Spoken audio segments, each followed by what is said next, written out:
Okay, so good afternoon. Welcome everyone to the February session of the Transmedia Arts Seminar. Today we are hosting Kristina Brasner's talk on Transmedia Dramaturgy in Contemporary Japanese Performing Arts. My name is Hannah Borden and I am a professor of theater and performance studies at Barnard College and Columbia University, and I co-chair the Transmedia Arts Seminar with my colleague, Professor Magda Romanska, who shares the same field and is based at Emerson College. Before I welcome today's speaker, let me thank the Harvard University Mahindra Humanities Center and Meta Lab, and especially Matt Bartels from Meta Lab for their co-sponsorship and other invaluable support of this seminar.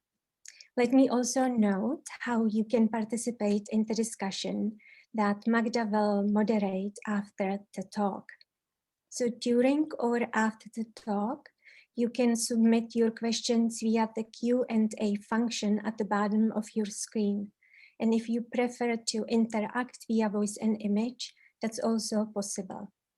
So as you could hear, we are recording the webinar and plan to post it on the Mahindra Humanities Center website. So if you participate in any identifiable way, please be aware that by doing so, you are authorizing the use of your identified participation in the recording. And if you would like to participate anonymously, you can do so by using an alias and turning off your video camera. So now it's my pleasure to welcome today's guest speaker, Kristina Brasner. Kristina is a Tokyo-based Hungarian researcher and practitioner of contemporary performing arts. After working as a senior lecturer of theater studies at the University of Pest, she is now a lecturer in comparative cultural studies and contemporary performing arts at the School of Global Japanese Studies at Meiji University, where she is also a founding member of the Contemporary Japanese Performing Arts Research Group. Kristina's scholarship centers on the performer's presence and the non-human and neo-human aspects of contemporary Japanese theater. In her work, theory and practice are interwoven. Besides doing research and teaching, she is also a theater director and actress, conducting creative workshops in the United States, Japan, and Europe. She is a recipient of many international grants. Just a few of the institutions that have acknowledged Kristina's work are the UNESCO Ashberg Bursary for Performing Artists, the Hungarian Academy of Science, and the Japan Society for the Promotion of Science. So thank you, Kristina, for accepting our invitation, and I am happy now to turn things over to you. Thank you so much, Magda and Hannah, for the introduction and for inviting me to the series, to this very exciting series.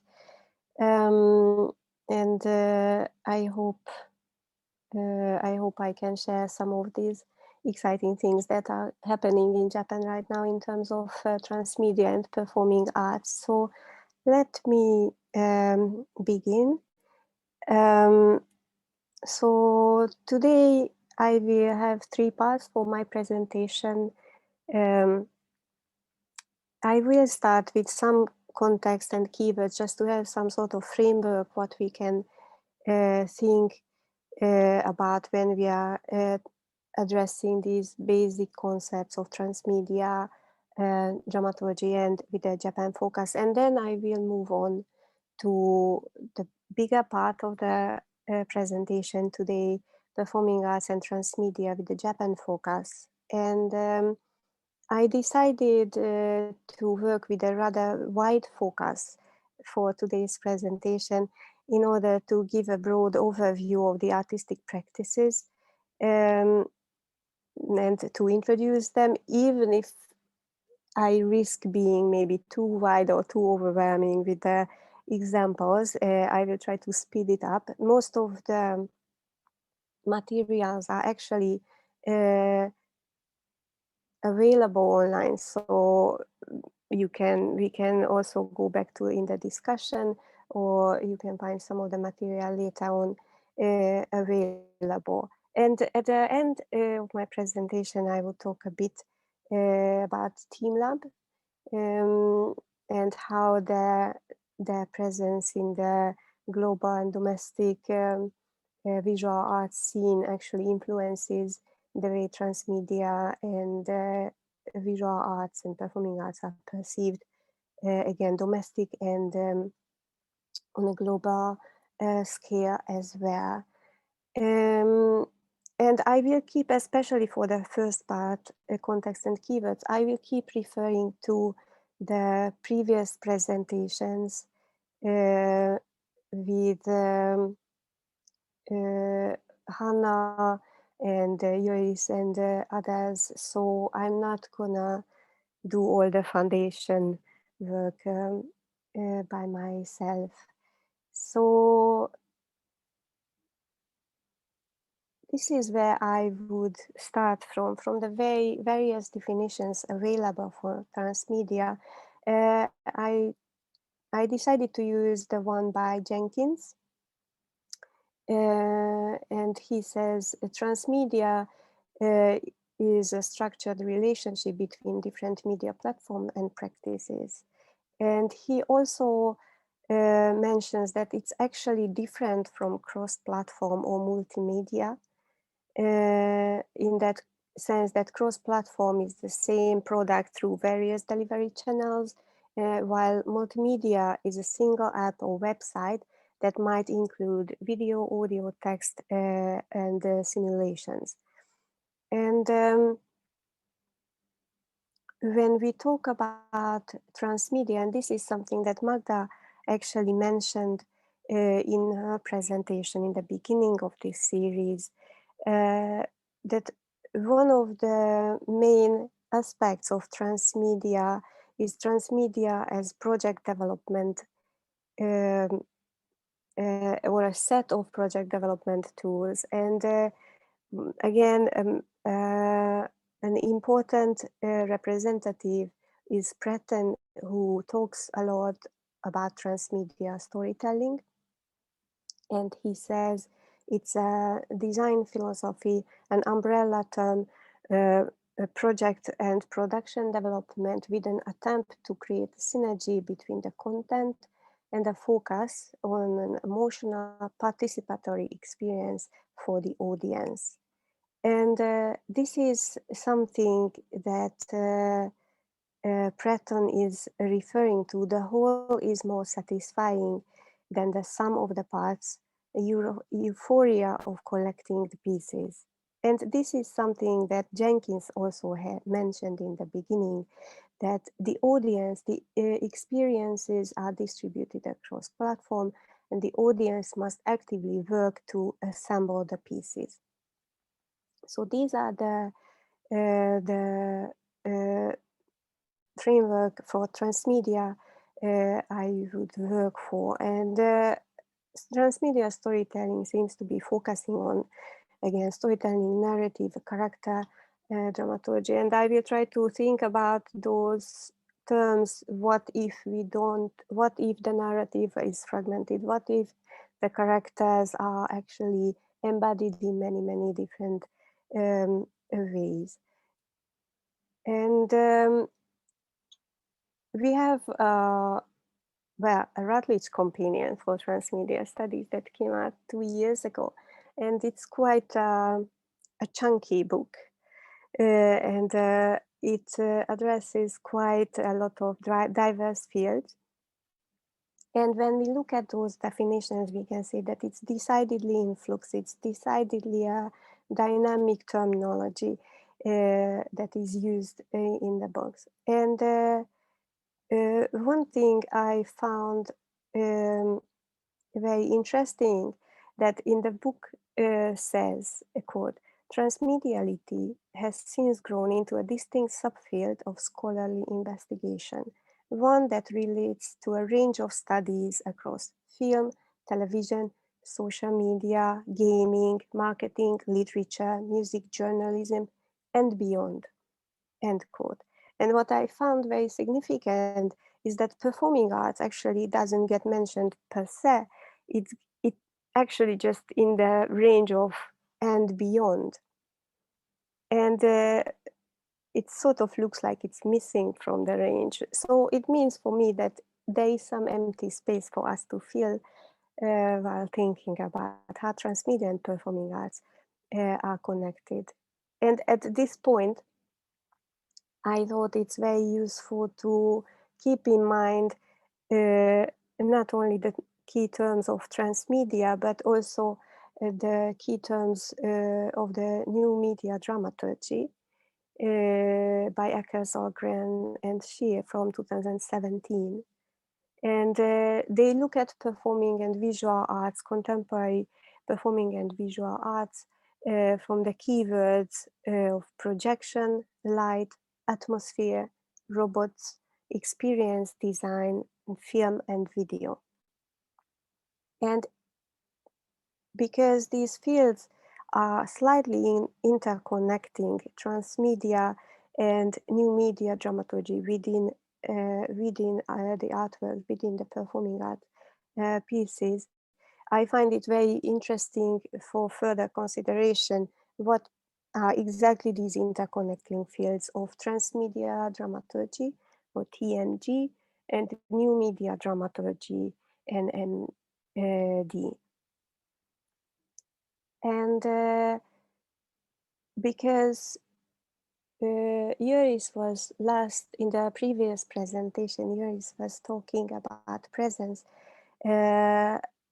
So this is something that has been my field. I did my PhD on the question of performance, presence, and the uses of silence in performing arts in 2011 at the University of Pécs in Hungary.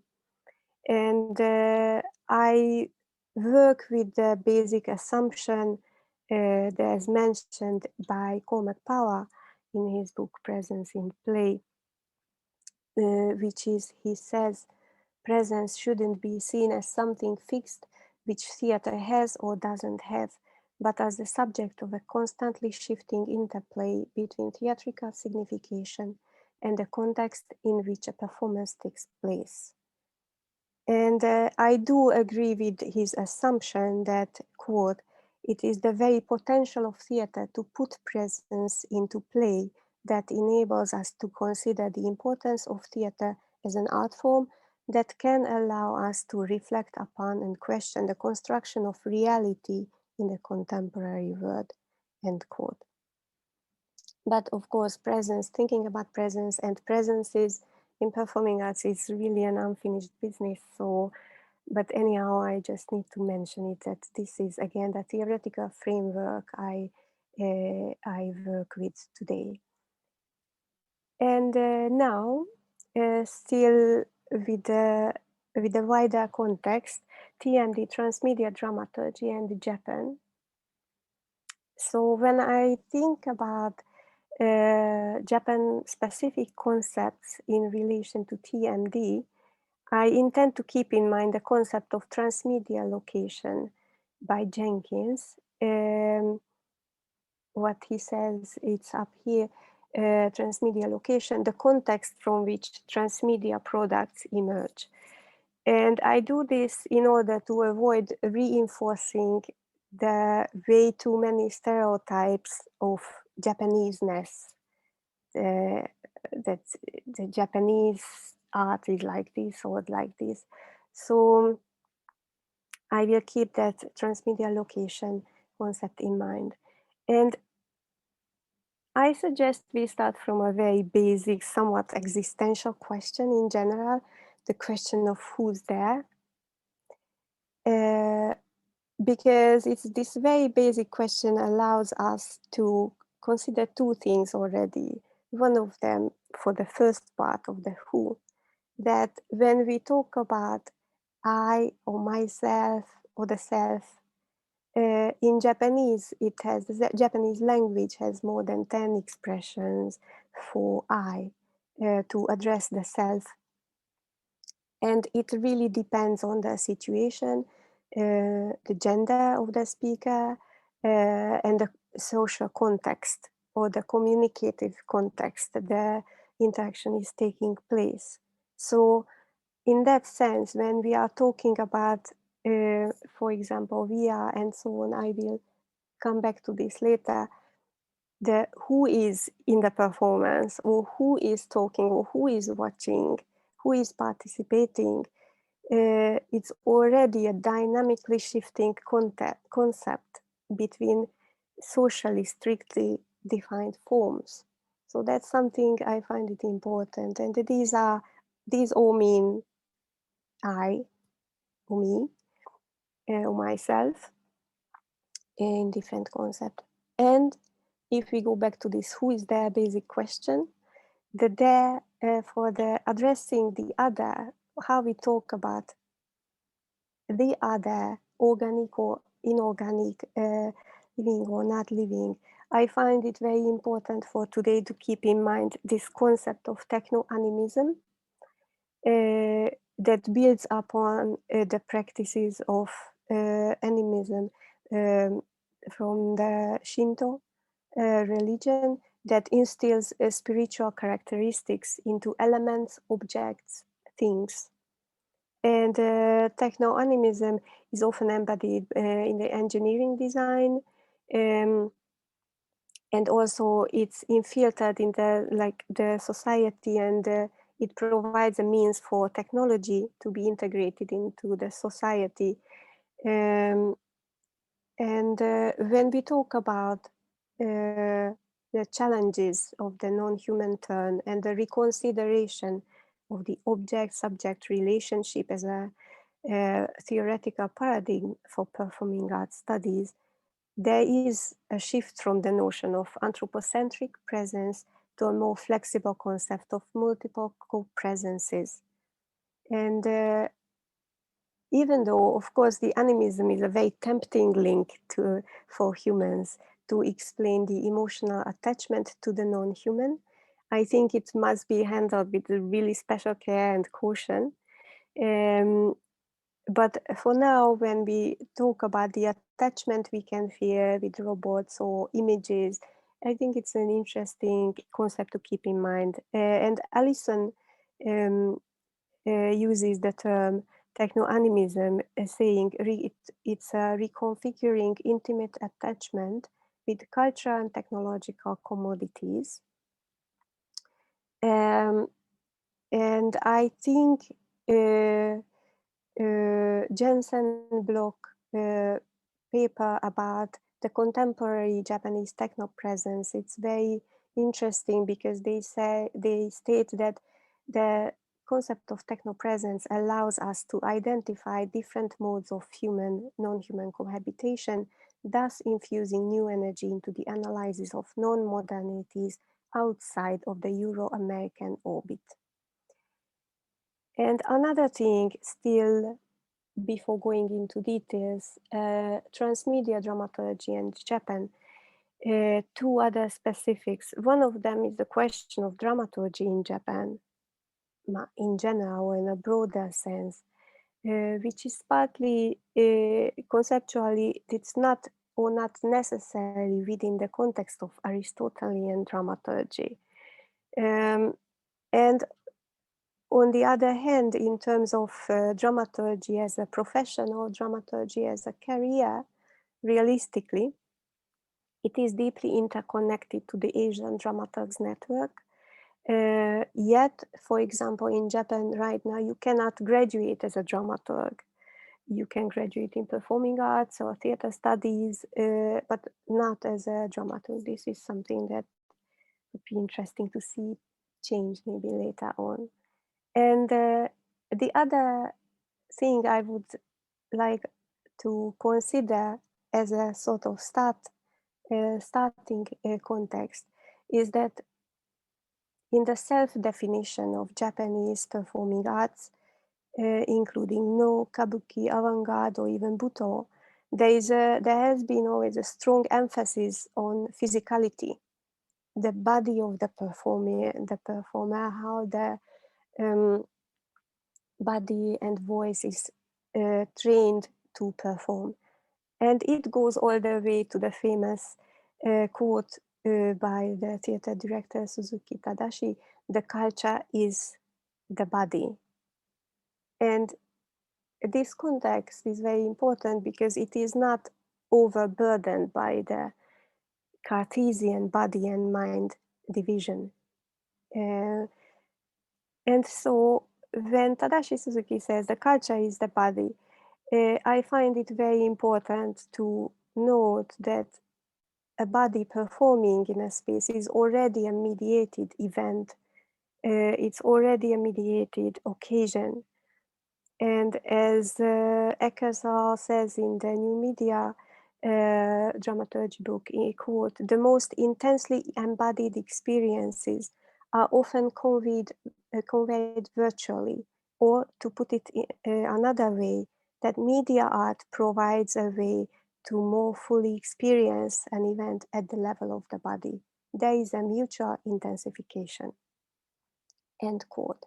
So therefore, in order to get some sort of safety rope for us for today's lecture in the vast studies of transmedia dramaturgy, I propose that we use two keywords, embodiment and surface or surfaces. So I will keep reflecting on these terms throughout my lecture today through these examples. And so from that image, the previous slide image, the feet that touch the ground, which is the basic of embodiment and surface, I will expand to these concepts to the embodiment of the human and non-human, and the surface both in its materiality and in its cultural and media related implications. So I will keep referring to them today. And now to Japan. And let's begin with transmedia meets tradition. And as a sort of warm-up, I would start with two recent projects. And this is the first one, where I don't think I have to introduce it too much in the beginning. So let's see.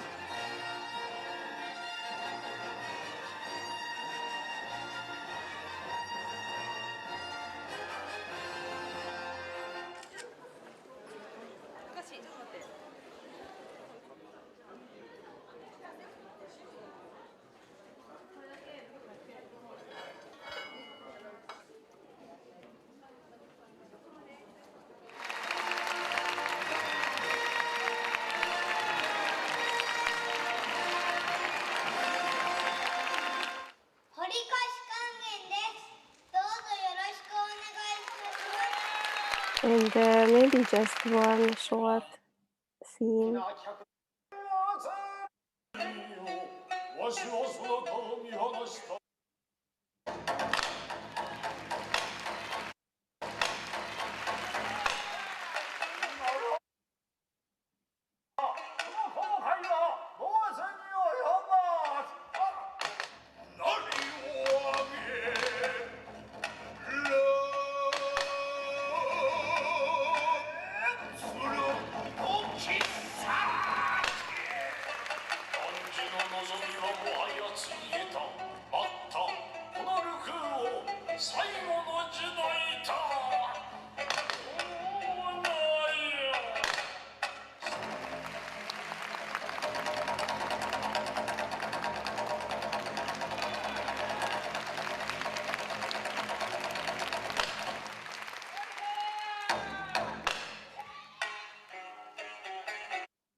Okay.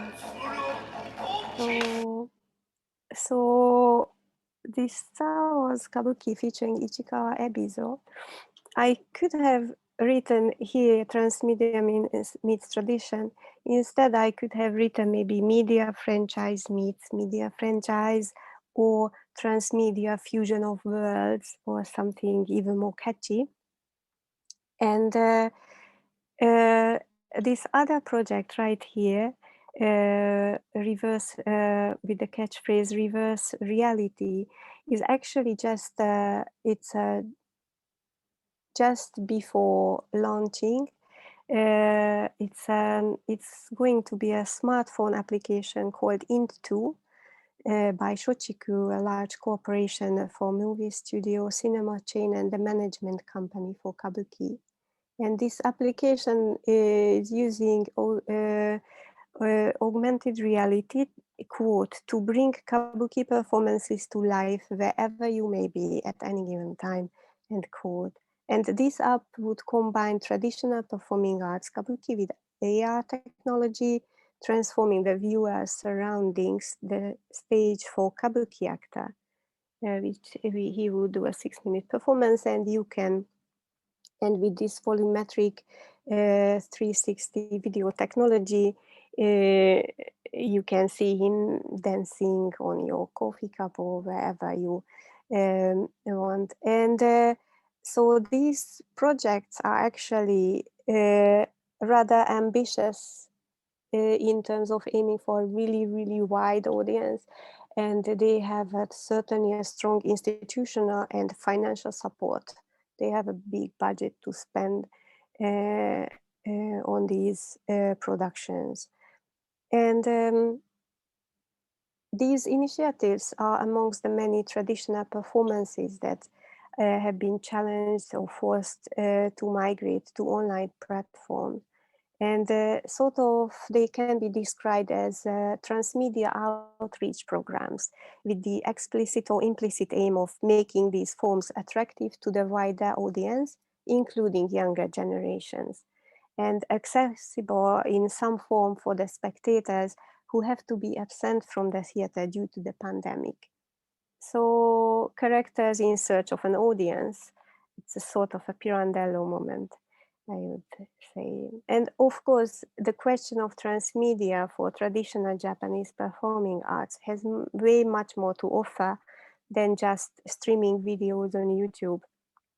With its rich history of things, objects, bodies, voices, ghosts, and spirits appearing and disappearing in their performances, the recent theoretical interest in the performative role of objects and non-human agents connects to traditional artistic practices that involve different forms of embodiment and materiality. However, the deep dive into the topic of transmedia and traditional performing arts would be for another lecture. So I will keep focusing on the contemporary technology and contemporary narrative from now on. And this is something that came up in Magda's presentation also. And this again has been something that we published some of our quite extensively for many years now. So I will just mention here the Vocaloid and of course, Hatsune Miku is the main character, the leading role of the Vocaloid, and her name means the first sound from the future, and her popularity is related closely to the aforementioned techno-animism. She has become the face, the representative of the Vocaloid and popular techno culture. Launched as a multi-platform software by Yamaha Corporation in 2004, the Vocaloid system has been a transmedia franchise based on a multi-user generated music network. Today I just mentioned again the operas. Hatsune Miku was appearing Ihatov by Tomita 2012, and then The End by Shibuya Keiichiro 2012 and 13. And the libretto for this one was written by Okada Toshiki, who I will talk a bit more shortly. This is something just sort of as an introduction for this one.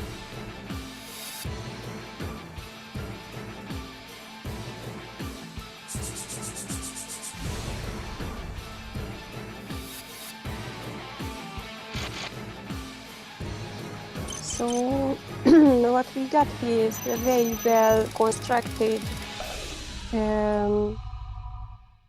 network of visual and also merchandise, costumes for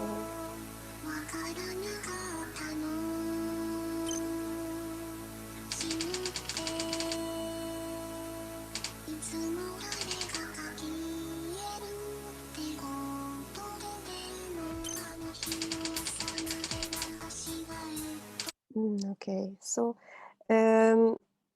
in these pieces, what is important, I think, for us that the Vocaloid characters, the actions and lyrics, narrative are very, very highly self-reflective. They are talking about how different they are from the human. Their otherness is addressed in many, many forms. And of course, their materiality has a special position because they require a surface. They must be projected on.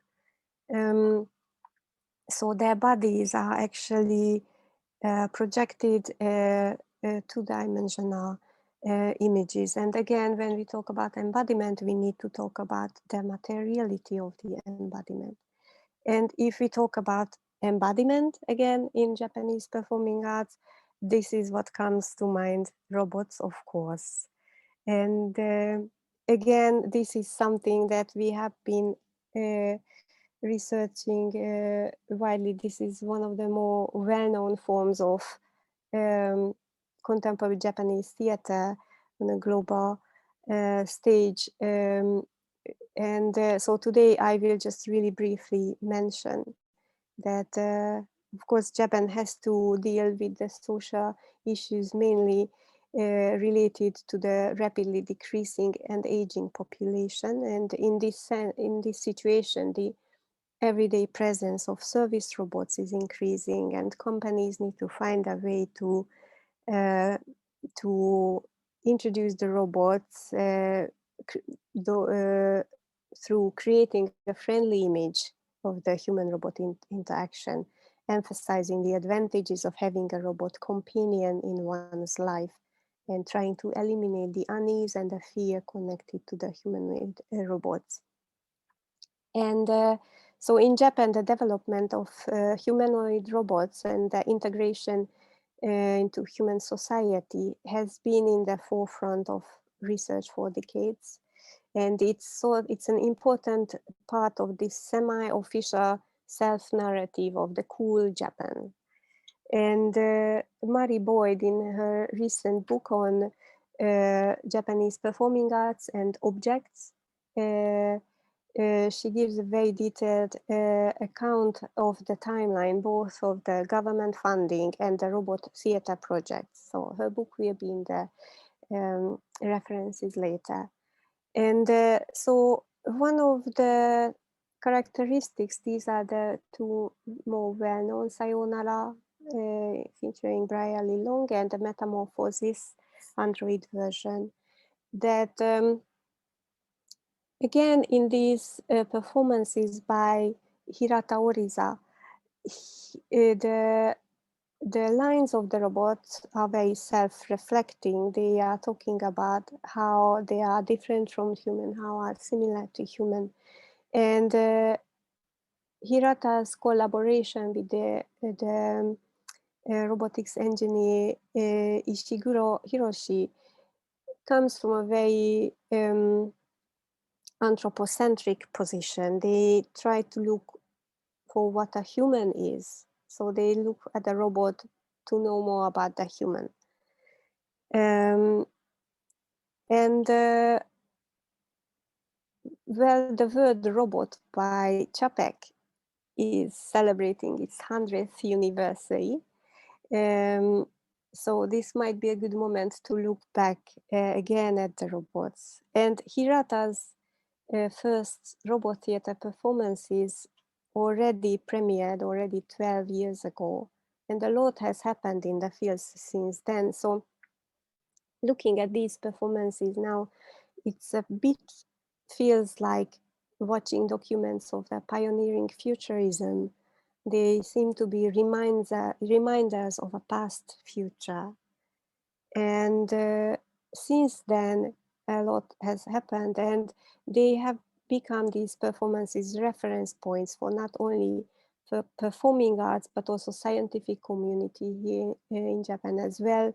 University labs conducting experimental projects um, and combining robotics with performing arts. And this is something at our university and research group we are actually dealing with, trying to find non-mimetic robot dramaturgies, um, trying to work with robots that are less humanoid and maybe more on the industrial side. And again, from here, I would continue with the same topic, transmedia embodiment and objects and things. And this is one of the bigger series I would talk about today in terms of transmedia dramaturgy, materiality, and ecology. This is called the Erasure series, and the director is Okada Toshiki and Chairfish, who has been working with the questions of dramaturgies of embodiment and tradition and narrative and body and text for many, many years now. And he's one of the more well-known representative of middle generation Japanese performing artists. And he's, as a playwright and a director, he visited in 2017 the Iwate prefecture in Japan that was devastated by the Great East Japan earthquake in 2011. And now that part of the region is now undergoing immense reconstruction to elevate this village, decided to elevate the area as a countermeasure against future tsunami waves and restore the lifestyle that residents lost. However, the use of local rocks to raise the land more than 10 meters higher than it used to be has led to severe damage on the surrounding mountains. And this measure of human intervention in the ecosystem and environment made Okada think about how performing arts can actually reflect on these extreme measures that humanity puts on the environment. And also he got inspired by the writings of Timothy Morton on ecology without nature. So he actually started a collaboration with Kanawiji Teppei, visual artist, to direct a performance called Erasure Mountain. And the main questions they are asking, quote, what is the landscape that emerges when we deviate from anthropocentrism? What is theater released from a human scale? What is the theater that is not directed to the audience? Is it possible to create theater not only for people watching at one moment in time? And he said he's interested in creating theater for things, create theater of things. And this is the trailer.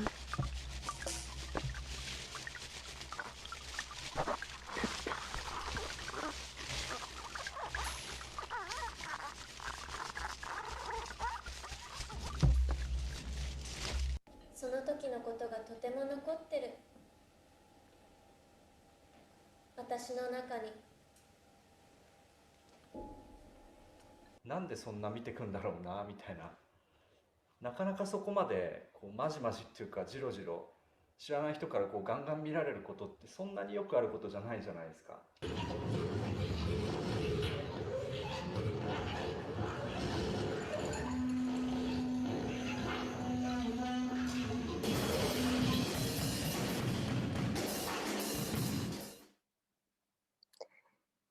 And so as you could see from the clip in the very beginning, there is this horizontal relationship between objects, surfaces, elements, materials, textures, human movement, sounds, and voices. So it's a lot of stuff. And it's multiple co-presences, as I mentioned before. And in this industrial ecological environment they are creating, building on in the space, there is this constant construction, deconstruction, reconstruction of things, narrative or character fragments that circles around the concept of time, the concept of duration. And their work, starting from this project, and it's still going on, is to address the question of the issue of human manipulation of environment in a profoundly non-manipulative way. The audience can look wherever they feel like at that moment. And so this is the website they have created. And again, in terms of transmedia, we get the same aesthetics of showing different elements at the same on the same layer. And this is still the series. The pandemic, I would say, forced them into Zoom boxes, but not. It doesn't feel forced. That's exactly my point. They created. It's on YouTube, free to watch the episode. It's a series of that is called Erasure Fields. Still ongoing. It's a series within a series, 40, maybe about 40 minutes episodes. And basically, what we have here is that objects and everyday things, again, stuff and human, they share the same layer, the same importance, and words and spoken language takes a step back. And this is gets quite meditative in our daily activities. And the latest one, and this is still available to watch online. You can also join if you are interested. It's Erasure Forest, and it's again a performance and gallery production, an installation of objects and human bodies. And this whole Erasure series, in terms of transmedia, it's quite a robust and complex collaboration in progress, in which transmedia dramaturgy is combined with ecology in interconnecting performative events of various locations, from theater, museum spaces, written notes, publications, and on various surfaces through various channels. And this whole work, as I mentioned, this whole series is based on how we can deal still after 10 years of the Fukushima disaster. Next month, it's going to be the 10 years anniversary of the disaster. So this is something that is there in the mind of the creators. And continuing that line of thought, I would take a look at how transmedia arts can contribute to activism, especially for the anthropo-pressured environment. And look at a project by the artist collective Chimpom that was formed in 2005 in Tokyo. And they are still active. And in 2015, they launched a project that was called Don't Follow the Wind. It was an international long-term exhibition. And as you can see, it's ongoing. It doesn't have ended yet. And the reason is that it takes place inside the restricted Fukushima exclusion zone, the area that was evacuated in the wake of the 2011 disaster. And residents have to leave their homeland and community. And in this project, artworks by 12 artists, including Ai Weiwei, have been installed in those zones at 4 sites that were offered by former residents, all of which are contaminated and now inaccessible. So as the zone itself remains inaccessible to the public, the exhibition is also inaccessible. And it is ongoing, but largely visible, only to be viewed in the future if and when a ban on entering the area is being lifted and residents would be able to return. Until then, this exhibition remains invisible. And Chimpom had sort of follow-up actions of, again, migrating from different media platforms and surfaces. They did a non-visitor center in 2015, and then in 16 they created the Don't Follow the Wind Walk in Fukushima.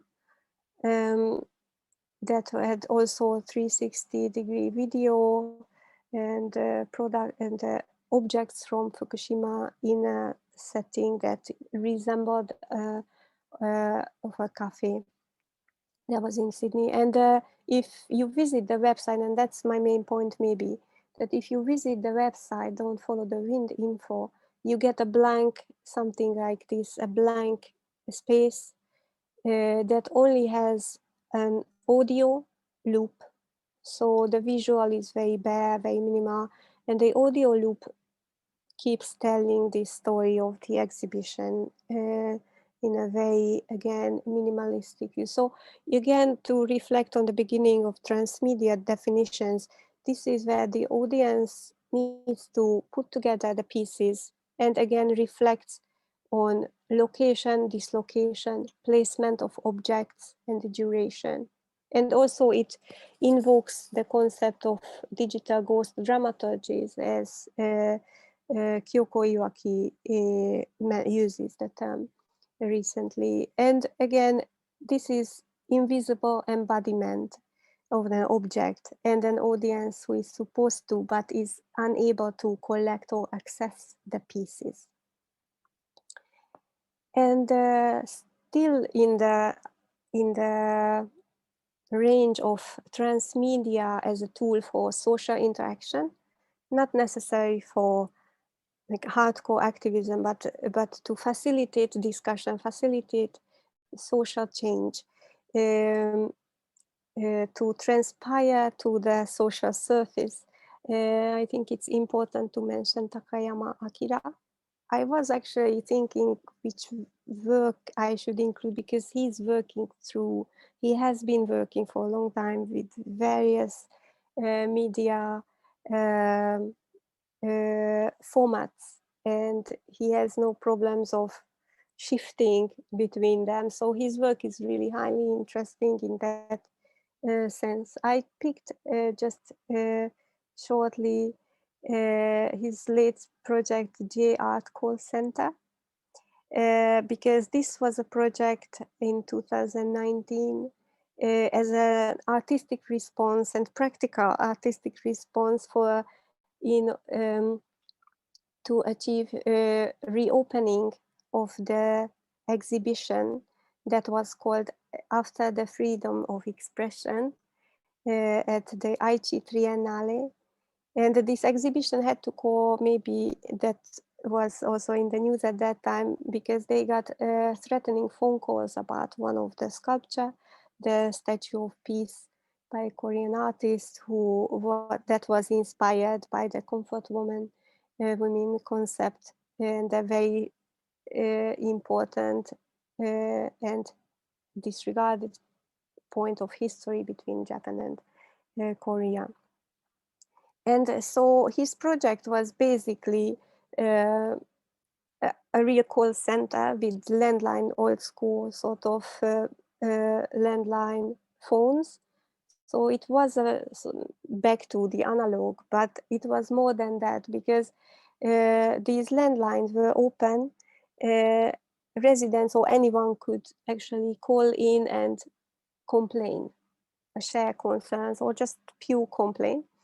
And later on, he they monitored these calls, they sort of framed in a wider social context, and he gave presentations, meetings, and so on. So that was again like various layers of media was incorporated for this project.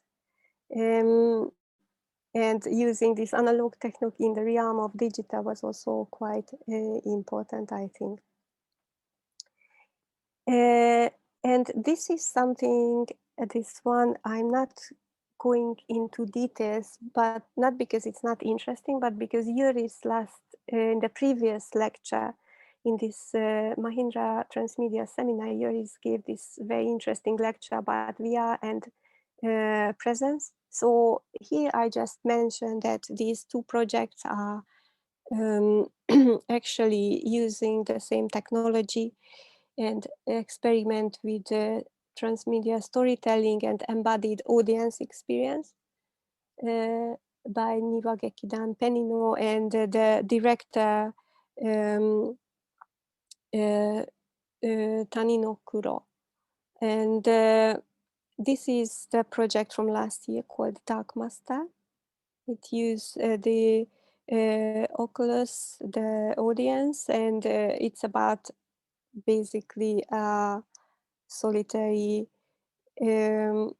chef, watching a solitary chef in a tiny restaurant in the evening. And this is a hybrid performance, so the audience can sense the sight, the taste and smell. So there is this kind of atmospheric environment building around the narrative. And another one he did in the same year, Marzo VR. It's again a reconstruction of one of his previous project. It's called Marzo, and in this one, the spectator finds himself, also wearing Oculus, as you will see, finds herself on a hospital bed, being attended and being performed on like various checkups and examinations. And again, to reflect back for the beginning, I mentioned the topic of Japanese, how to say me or I in Japanese, how to address the self, again, who is the objectified body of a hospital gets combined with the concept of self, but we cannot really surely state who is this I, who is there. So it goes on, but this is like the setting. And I would like to mention two artists in this section, the younger generation. And in this one, I call embodiment, surface, and storytelling, a smoother transition. And I would like to mention the company Hanchu Yue. Is a theater collective based in Tokyo, founded 2007. And Yamamoto Suguru, he's the writer and director of all the productions. And I let him talk a bit here about, this is an early performance, 2013 already, Girl X, that was touring globally. So there was a chance to see. And I think it's interesting what he says.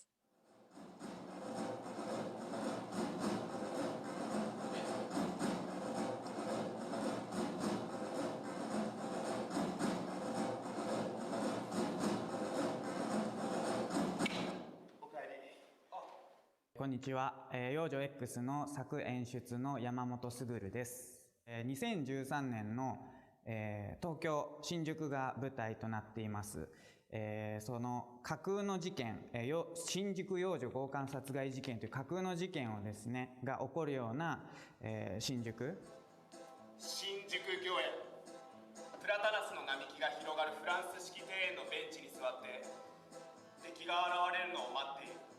主に3人の登場人物が登場します。1人は、ハンマーを持ち歩いて隠し持って、新宿を徘徊する一人の若い青年が一人、その、元カノ、昔の彼女、ガールフレンドだった高校時代のガールフレンドが、2人目で、もう一人はその弟。この3人が登場します。お姉ちゃんは実はその俳優が演じないんですね。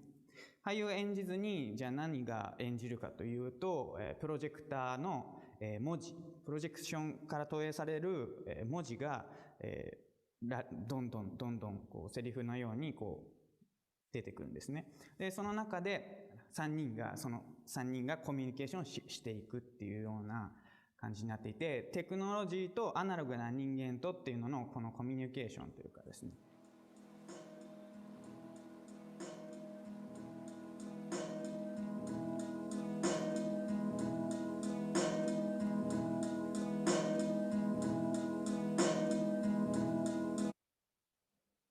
So what I think it's important for us from this performance is this storytelling through parallel layers of movements that are disconnected from spoken language, and they are in dialogue with the projected image, with the strong visual impact of the text. So the third character is not embodied.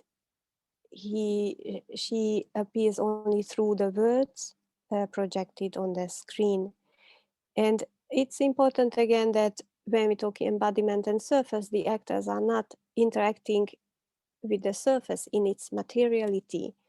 They interact with the image and the words and the meaning. So actually in this performance, we as the audience, we were very busy reading and looking at the words. And this was quite interesting, I thought.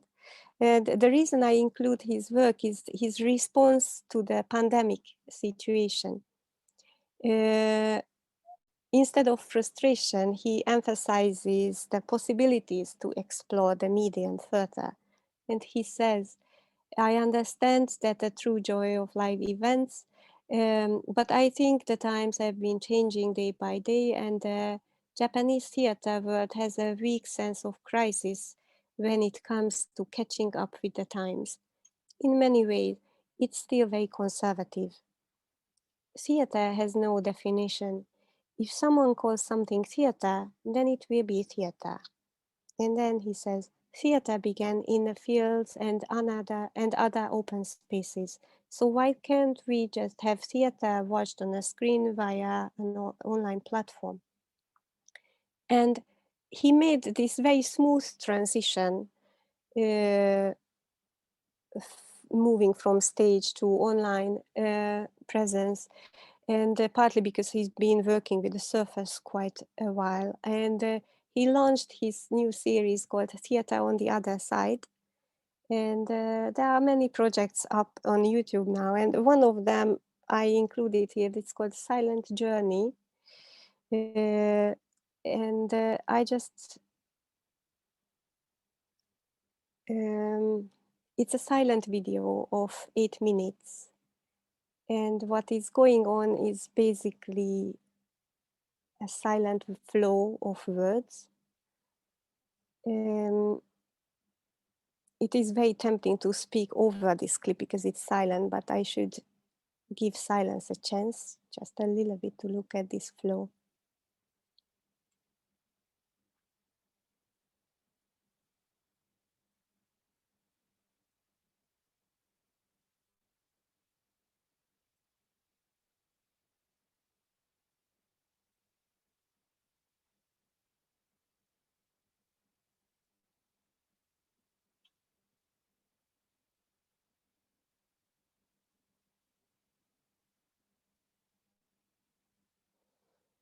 So again, this is how silence travels between media. That's very interesting. I think how we can endure silence in live theater or a media platform. And this is another artist I included because her work of embodiment and dramaturgy and maybe female perspective, I'm not sure I should say this or not. Ichihara Satoko, who is the younger generation theater maker and multitasking. Also, she playwright, her own dramaturg and director of her productions.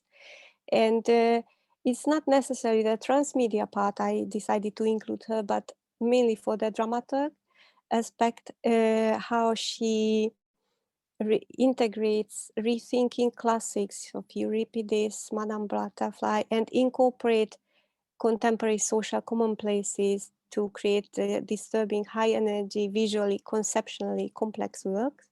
This is one of her latest projects, Baquet, Holst and My Milk Cows, and it really works on the level of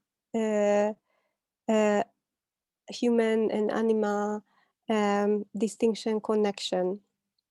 And the other one is about fairies, underground fairy, questions of fairies, and again, embodiment expectations of contemporary Japanese society towards women, as we could tell long stories about it, the cute kawaii culture, and techno-animism. And her text, I'm not gonna spend more time on this one here now because her texts are translated into English, so it's available.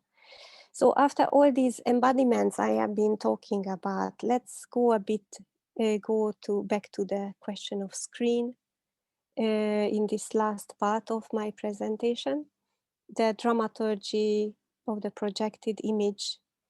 And this is just mentioning again the company Dump Type that has been an important integral part of Japanese performing arts for a long time, since 84, and their work for new media dramaturgy is a starting reference point, their early performances. And my point in including them here is actually the last year's activity. They had a big retrospective exhibition, which can read in a major museum in Tokyo, and which reads as a sort of reaching another layer of the canon. And also they created a new performance, and that was on show, and it was streamed online.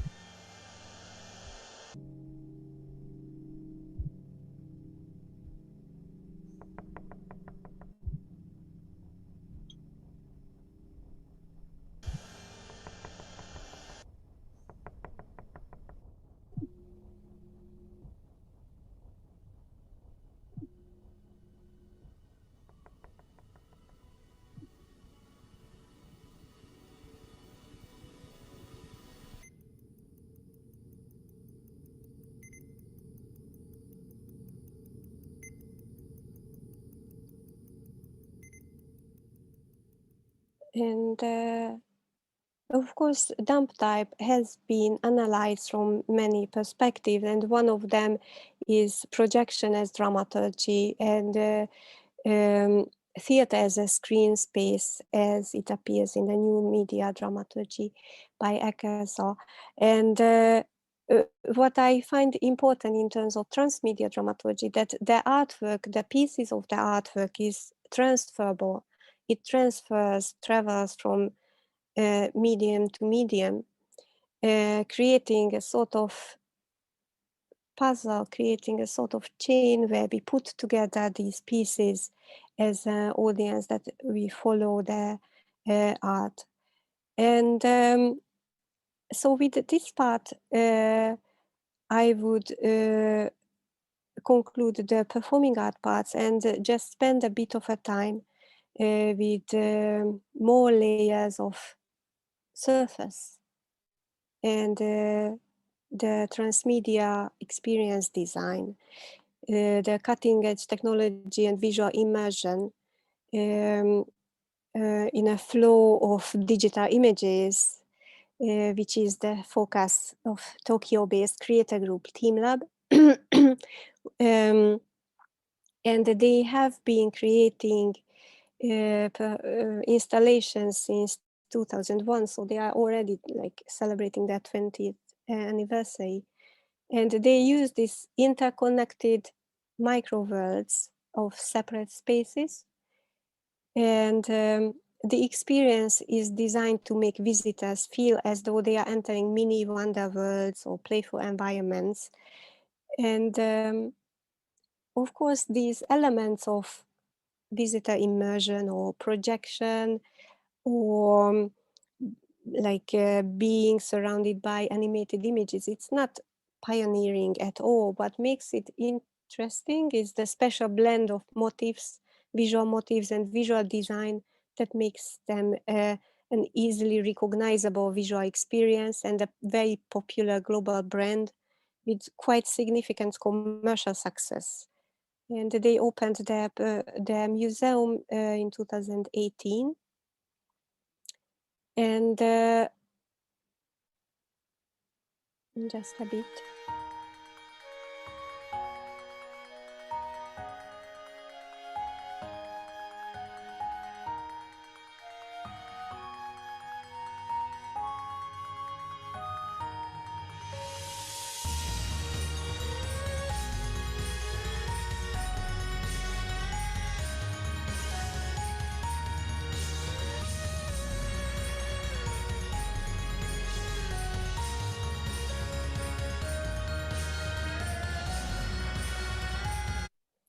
So, so instead of working as a single author or artist, Anjani Inoko opted for an interdisciplinary teamwork form to create the exhibitions. And I think this is especially significant when considered in the context of authorship in the performative exhibition art since 20th century avant-garde, or more recently when we think about Marina Abramović manifesto-like statement of the artist is present. So for TeamLab, the co-creation is at the heart of the process. There is a shift from the manifesto concept of the artist is present toward the artist who is withdrawn. Here, rather, the visitor is present. The visitor is a co-creator, wandering freely about the spaces in their own term. Immersive is not an invitation, is an invitation, not a form of pressure. And everybody supposed to have a different experience. And if you download the application, you can also manipulate the rhythm of the movement of the images and even react and respond to others, visitors' actions. So they are highly popular, of course, and diverse in terms of audience generation and technical interest. And the fun factor is rather high in this like exclusive amusement park. A very compelling, meditative, smooth, dreamy journey to a digital nature. And they are very photogenic, and which yields again another transfer in terms of media that the like actually visiting, having a camera at hand, it yields to a more complex visual visitor experience, and the impact of the exhibition is wider than just being there, because the photos represent multiple perspectives and they are immediately uploaded to social media, promoting another layer of connection between events and visitors. And they seem to be celebrating the surface and the screen. Screen, wall, air, water, human skin, they are all surfaces for projection. And we can think that surface is always connected to depth, that surface that is depth experience from the outside. And TeamLab has this kind of labyrinth of surfaces, not necessarily depth, but we go wander around in this labyrinth of surfaces. And they also talk about digitized nature as a means of changing nature but not harming them, having no physical impact on the environment. And here we can also again talk about the concept of transmedia and world building, because this is what TeamLab is also doing. The heritage sites, domestic and international, they sort of rebrand them, reimagine them. And again, transmedia attractions and tourism. Also in Japan, these motifs they use, not explicitly Japanese, but they have reference to, and they combine world building with site-specific art. And again, besides being there, other elements of participation, SNS, checking in a hotel, taking a bath at the spa, are equal parts contribute to this experience, and also they are boosting local tourism, at least until COVID hit. So my very last part in this presentation is to take a look at how TeamLab deals with COVID. And in 2019, so before the pandemic, I did an interview with them for the Theatre Times. And I asked a question at that time, asking that the main concepts of TeamLab, such as borderless, universe, waterfall, are transitory, dynamic, outbound. In this context, how would you describe and approach the concept of home? And at that time, of course, we had no idea that a year later, the whole world would force us think about the question of home quite long and hard in this situation. So now we have the answer, actually, artistic answer. And they started a project called Flowers Bombing Home, which is an ongoing, it's on YouTube, it's live, actually. And so we have this slightly disturbing title, Flowers Bombing Home. It's an interactive digital installation, and it shows that when immersion is limited, if you cannot go to TeamLab comes to you. And it's they use the screen in your room, and they create experience design for a semi-private space, which is really meditative and sort of seductive. So probably you don't hear what I'm talking, you're just looking at the images now. And although it doesn't explicitly refers to gender, you can see that it emanates this kind of pastel-colored femininity through this upper middle class living room setting with giant TV screens. And they state that the television in your home becomes art. And connecting people, you can draw your flower, upload to the server, and then they manipulate this. And it will end, they say, when the pandemic ends. And well, it sort of can remind us as the art of the screensaver that used to be very important visual impacts, for example, of the 90s. And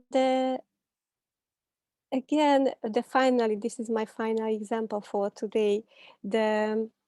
What can you do if you cannot immerse the audience and you already have that TV playing flowers behind, focusing on the surface?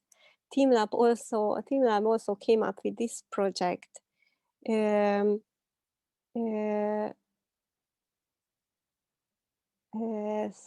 This one.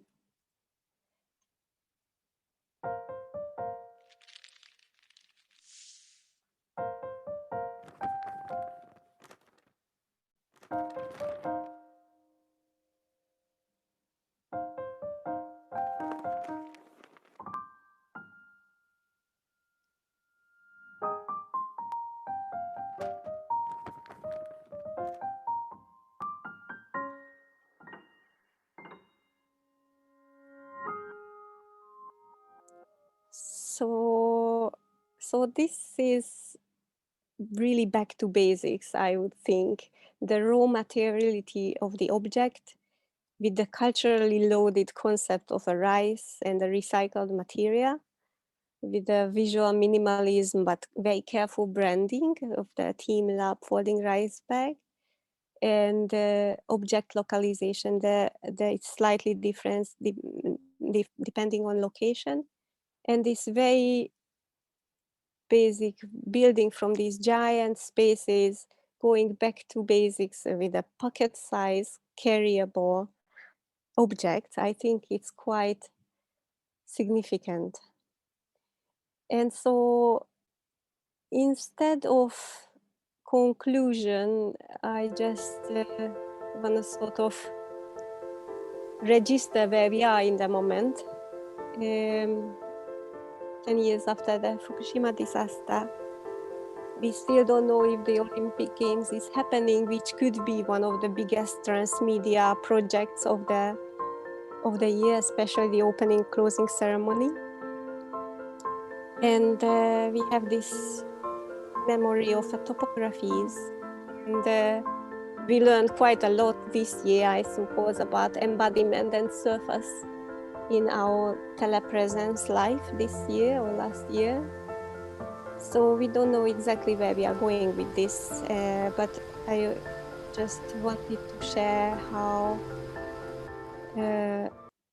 I think the diversity of these artistic presentations are present in Japanese performing arts. So this is my main conclusion. I don't have one for the moment, but I'm quite optimistic about transmedia and the survival also of performing arts. And speaking of survival, this is the last one, just provide some sort of entry ports. If you are interested in Japanese performing arts, there are these major festivals. 3 of them is going on right now, so they are available to watch: T-Palm, Theatre Commons, and Kyoto Experiment.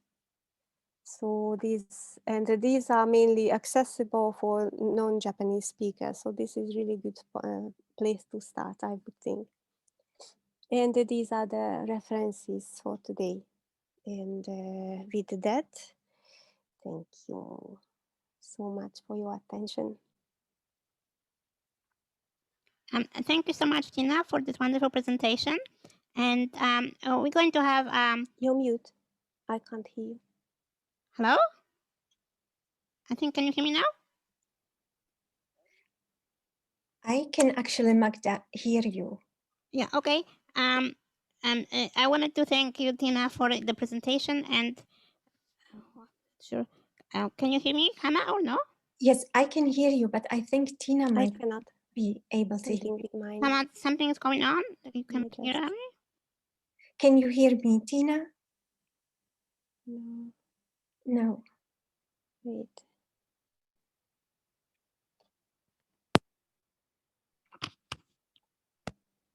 How about now? Yeah, can you hear Can us you hear now? No. I can't. So maybe that might be my settings. Maybe I talk too much, and then my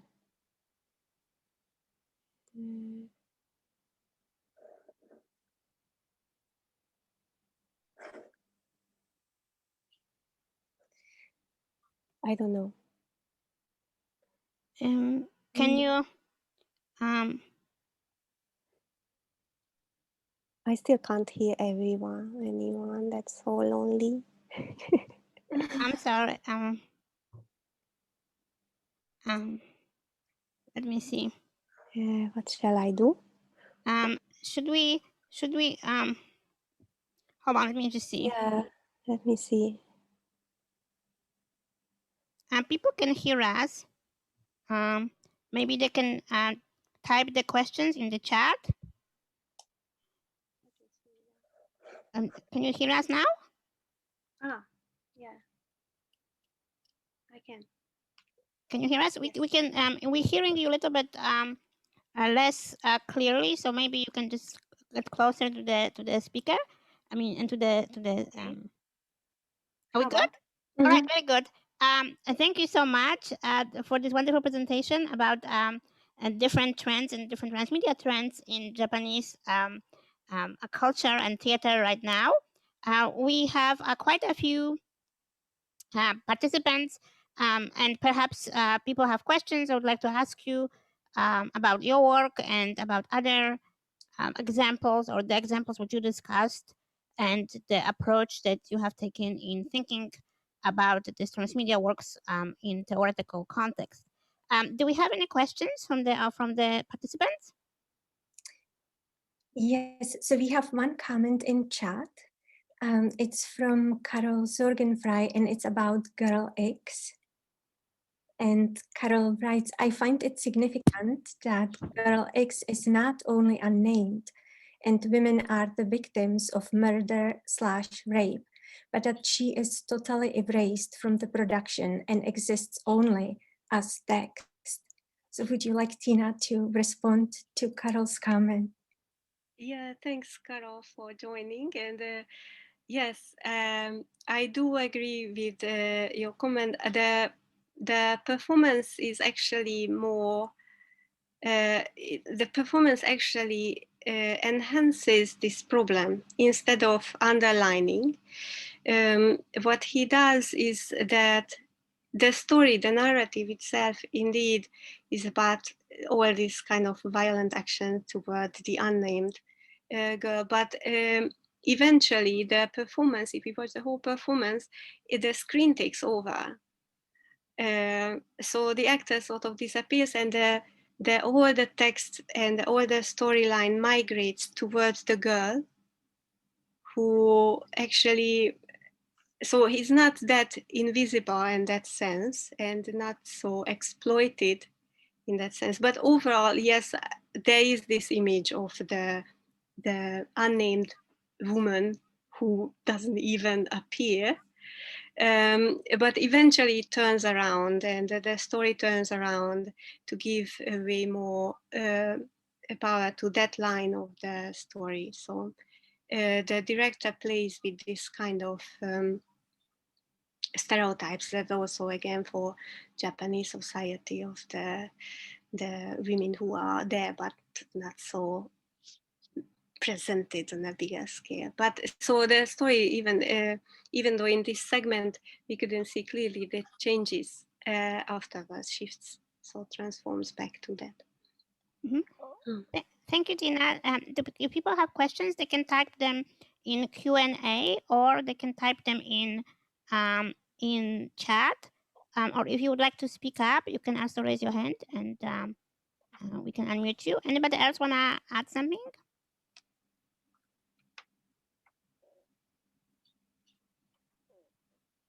Well, I have a question. I was wondering,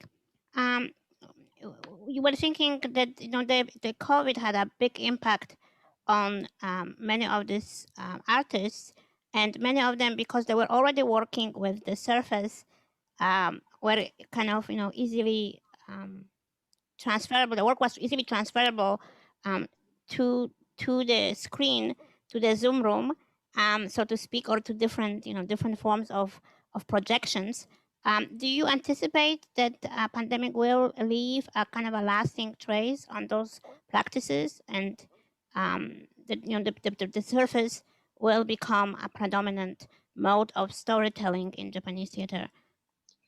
I'm not sure if it's gonna become dominant or not. I certainly know, like, for example, the girl Han Chu-yue, he clearly stated that he likes working with this transition of media, and he will continue working on both platforms, or combining those even after the pandemic. I certainly think that most of the actors now are getting used to it. So, but I also think that for many versions of like traditional theater, and many artists I haven't included today for this like small theater movement or underground theater, or you don't have the financial means, for example, to create like multi-platform transmedia projects. They really just hanging in there now and wait to be open. But in Japan, the pandemic was sort of not as bad as in many countries, and also the theaters, aside from a short period when they close, they can operate by taking the necessary measures. There were some clusters, and it's always easy to blame theaters for clusters, but it was in the very beginning, and most of the festivals right now, they are taking place in a hybrid form. There are events like live, and of course social distancing as much possible, and online. So, and also again, partly from the Japanese concept of surface.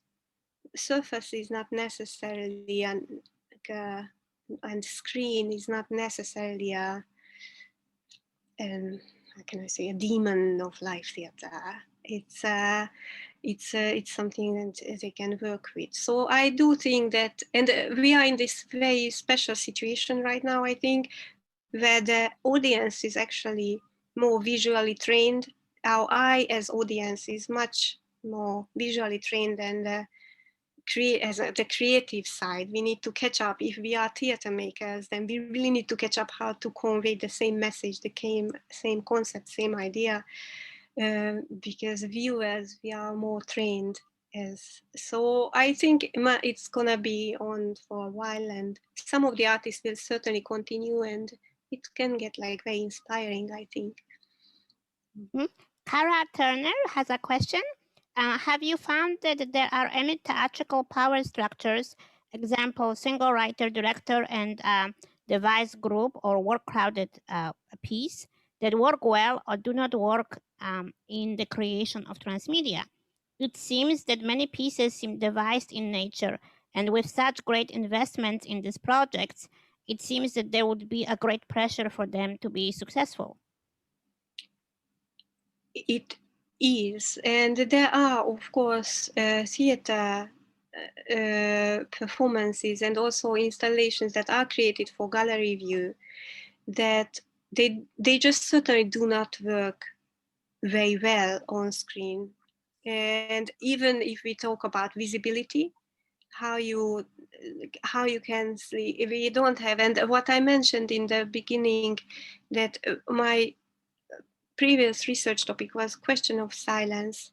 And I find it very important how silence can transfer from media to media, and how much silence we can take without actually doubling up the speed or running out for coffee. And the question of silence, and those artworks that require silence or require dark or require closeness, physical context, it's a very, I do believe it's not an easy time.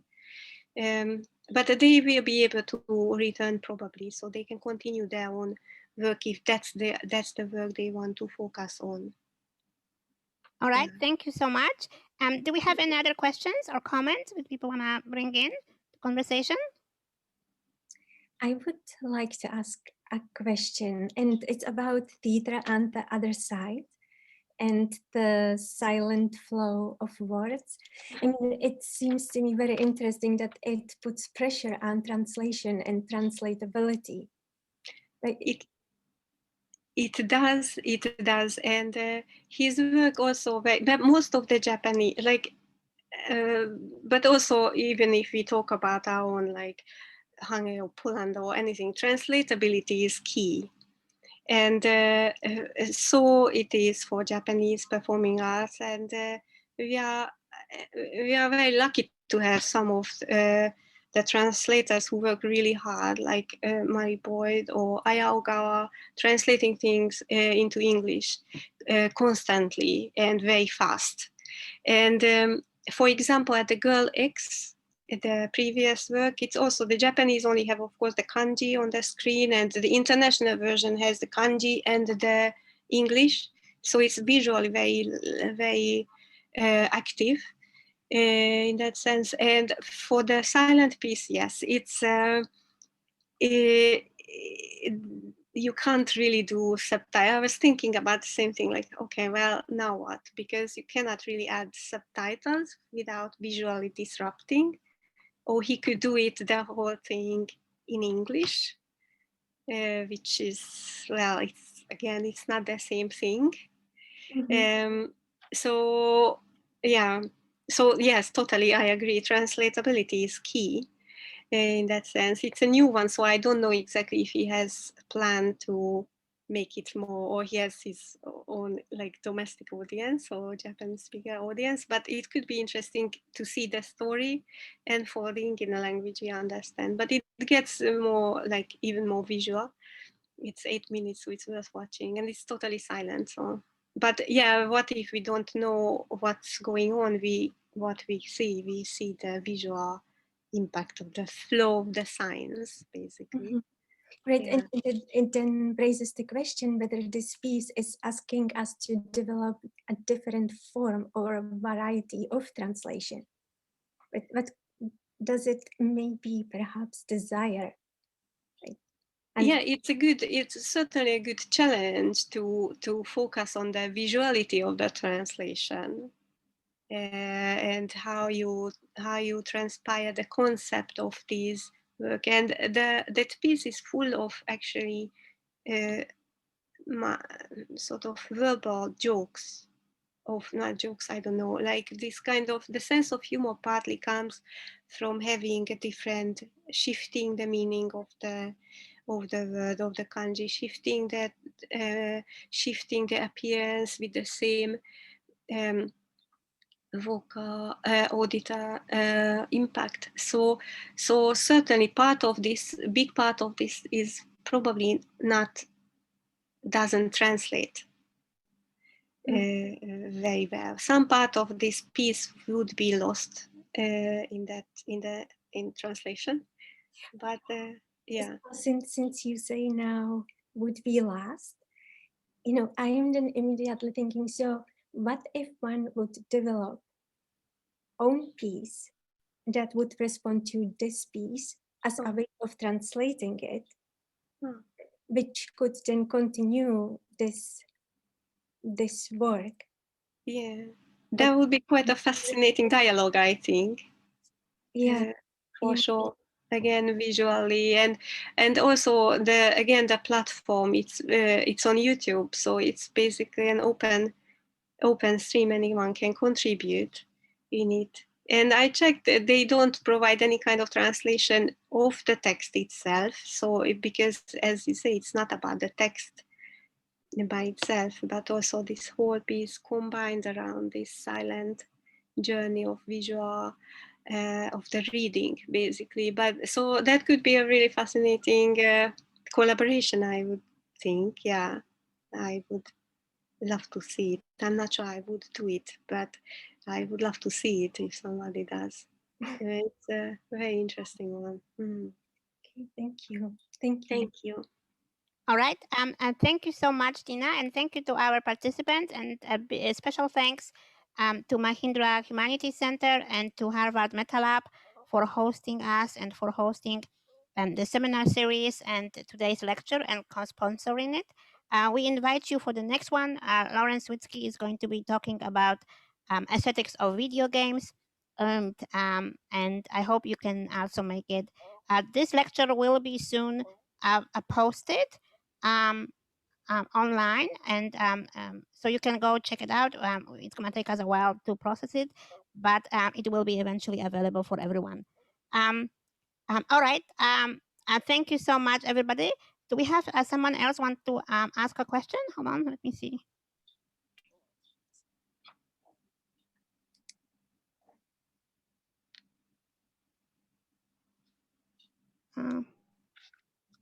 Mari, do you want to ask a question?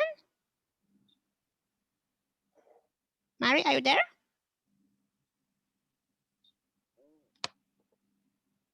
No, I was trying to clap. I was trying to clap. All right. Sorry. Thanks for clapping, Mari.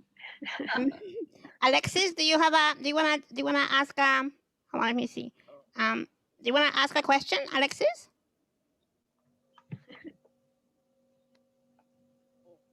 All right. Okay. Thank you, everyone. We hope to see you next month for another transmedia lecture.